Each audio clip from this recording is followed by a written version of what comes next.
नमस्कार। मेरे इस YouTube चैनल पर आप सभी का हार्दिक स्वागत है, अभिनंदन है। आज मैं उन प्रश्नों के उत्तर के बारे में बताऊंगी जो मैंने पिछले वीडियो में पूछा था। आपके यह प्रश्न आपने तब तक आपके उत्तर जान लिए होंगे। आप इस उत्तर से मिला लीजिए और देखिए कि आपका उत्तर कितना सही है। पहला प्रश्न पूछा था, संक्रमण कारक किसको कहते हैं? इन्फेक्शन फैक्टर कौन सा है, किसको कहेंगे? कौन से कारक हैं जो इन्फेक्शन फैलाते हैं, संक्रमण को फैलाते हैं? तो इसका आंसर क्या है? वे कारक, वे जितने भी कारक हैं, जो भी फैक्टर हैं जो संक्रमण को फैलाने का काम करते हैं, वो संक्रमण कारक कहलाते हैं। जो भी कारक है जिसके माध्यम से बीमारी आपका फैल रहा है, संक्रमण फैल रहा है, वो संक्रमण कारक कहलाता है। जैसे बैक्टीरिया है, वायरस है, फंगस है, प्रोटोजमा है, वर्म्स है, तो ये सारे क्या है? संक्रमण कारक कहलाते हैं। कैसे? अभी जब देख रहे हो कोरोना वायरस कोरोना को फैला रहा है। इसी तरह से जो आपके चेचक हैं, स्मॉल पॉक्स, चिकन पॉक्स, ये भी वायरस से फैलते हैं। आपके टीबी, ट्यूबरकुलोसिस बैक्टीरिया से फैलते हैं। फंगस अभी आपने खूब सुन रहे हो, दुनिया भर का नाम चल रहा है, ब्लैक फंगस, वाइट फंगस, जो कोरोना ठीक होने के बाद फंगस जो फैला रहा है, जिसके कारण आंखें निकालनी पड़ रही है, जबड़ा निकालना पड़ रहा है, नाक के जो सेप्टम है उसके ऊपर जो हड्डियां हैं उसमें जाके जो फंस गया है ब्लैक फंगस, तो आप देख रहे हो उसके कारण कितनी लोग परेशान हो रहे हैं, कितनी महामारी के रूप में उदाहरण कर रहा है।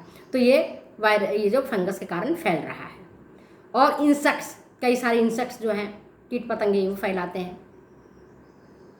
प्रोटोजोआ जैसे मलेरिया है, प्लाज्मोडियम वाइवेक्स के कारण फैलता है।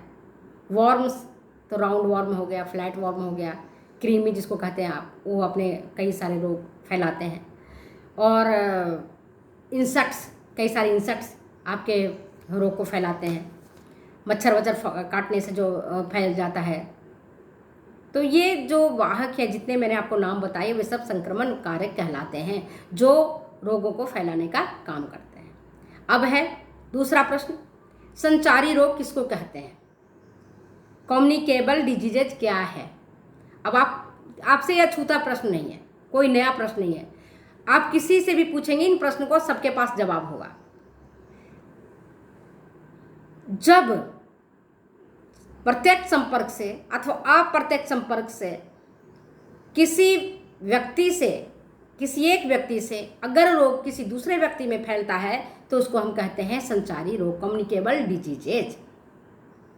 मतलब छूत वाली बीमारी समझे, या संपर्क वाली बीमारी समझे, जिसके संपर्क में आया, और अगर उसको वह बीमारी है तो जो उसके व्यक्ति के संपर्क में आता है उसको भी यह बीमारी हो जाता है, जिसको हम कहते हैं संचारी रोग। जैसे घर में आप देखते होंगे, एक व्यक्ति को अगर सर्दी खांसी जुकाम होता है तो उसके घर में जितने लोग होते हैं लगभग सबको हो जाता है। एक दो लोग ऐसे होते हैं जिनका इम्यूनिटी पावर बहुत स्ट्रांग होता है, उनको भले ना हो, शेष को हो जाता है, तो ये संचारी रोग कहलाता है।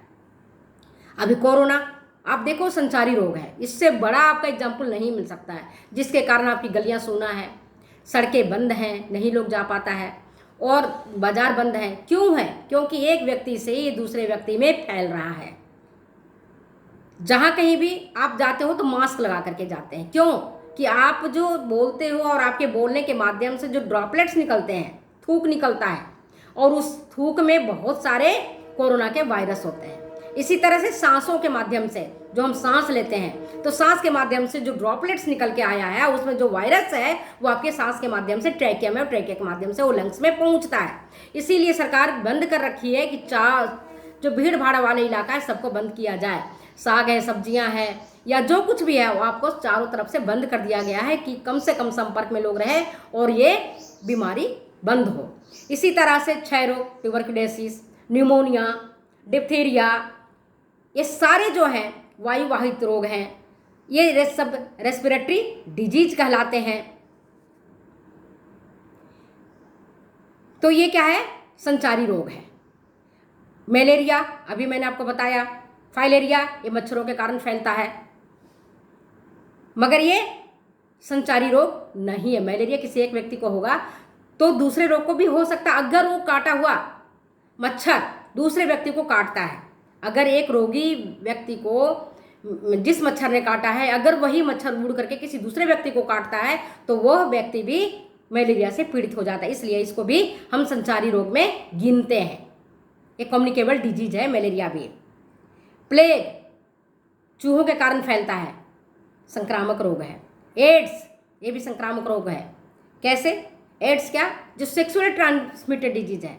अगर कोई व्यक्ति जो एड्स से पीड़ित है अगर उसके संपर्क में कोई स्वस्थ व्यक्ति आता है और फिर वो लैंगिक उपभोग करता है तो उसे ये बीमारी हो जाती है, और वही व्यक्ति फिर दूसरे किसी स्वस्थ व्यक्ति के साथ लैंगिक उपभोग करता है तो उसे भी ये बीमारी हो जाती है। तो आप देखो, एड्स है, सिफिलिस है, गोनोरिया है, जितने भी वेनेरियल डिजीजेज हैं ये सब फैलता है, और सब ये सब जो मैंने अभी आपको बताया ये सब जो है वो कॉन्टामिनेटेड डिजीजेज है, कम्युनिकेबल डिजीजेज है।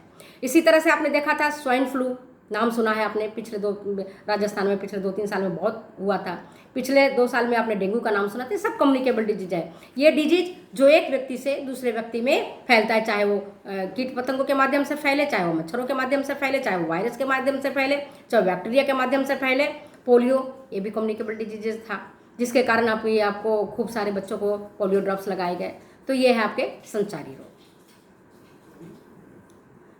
इसके बाद तीसरा प्रश्न है, इनक्यूबेशन पीरियड किसको कहते हैं? उद्भवन काल किसको कहा जाता है? तो इसका सामान्य से उत्तर है, शरीर में रोगाणु प्रवेश करने के बाद से रोग के जब तक लक्षण उत्पन्न होने तक का जो समय है वह आपका इंक्यूबेशन पीरियड कहलाता है। कैसे? मान लो कि किसी व्यक्ति को कोरोना हो गया है लेकिन वो उसके भीतर है, अभी उसके लक्षण उत्पन्न नहीं हुए, जो जितना दिन तक वो उस व्यक्ति के शरीर के भीतर रह रहा है, जब तक उसका इम्यूनिटी पावर है तब तक तो उसको दबाए रहता है। जैसे इसको इम्यूनिटी पावर खत्म होता है, जैसे ही आपके रोग प्रतिरोधक क्षमता खत्म हो जाती है, वो लक्षण उभर करके बाहर आ जाता है। तो ये पीरियड आपका इंक्यूबेशन पीरियड कहलाता है।